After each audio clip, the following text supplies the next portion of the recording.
আসসালামু আলাইকুম। দেখতে পাচ্ছেন চারিদিকে শুধু সবুজ আর সবুজ, যতদূর চোখ যায় শুধু সবুজ। দেখতে পাচ্ছেন বিভিন্ন রকমের ফসল রয়েছে। পাট একটু বড় হওয়ার কারণে পাটকেই ভালোভাবে দেখা যায়।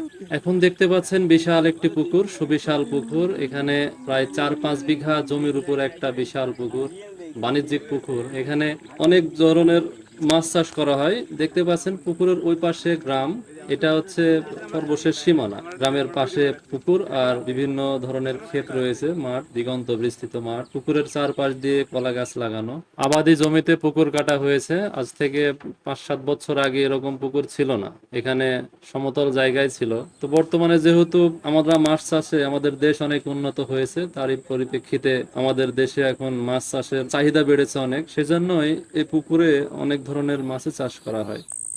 এখন যে পুকুরটি দেখতে পাচ্ছেন, আসলে পুকুর তো না, মূলত এটা হচ্ছে একটা খালের মতো আর কি।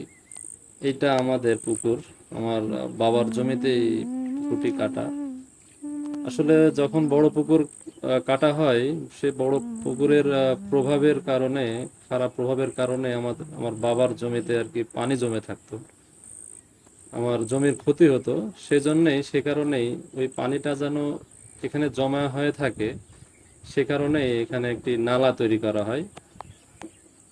পুকুরের চারপাশে দেখছেন যে, এর আগে আমি বলেছি যে আমি একটি গরু লালন পালন করি, আমাদের গরু আছে। গরুর জন্য পুকুরের পাশ দিয়ে ঘাস লাগানো হয়েছে, সবুজ ঘাস।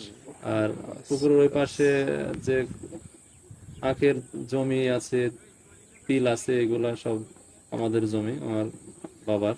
এই পুকুরে আমি অর্গানিক মাছ চাষ করি। এখানে আমার পুকুরে কোনো কেমিক্যাল বা কোনো ধরনের ফিড, সার প্রয়োগ করি না।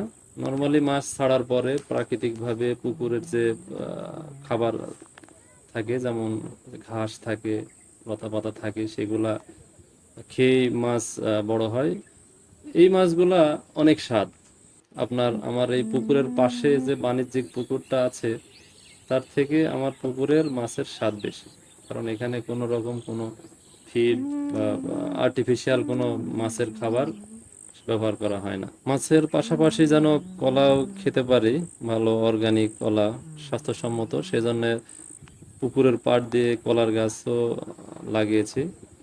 অনেক কলাই দেখা যাচ্ছে ধরেছে, কোনোটা বড় গাছ, কোনোটা ছোট গাছ।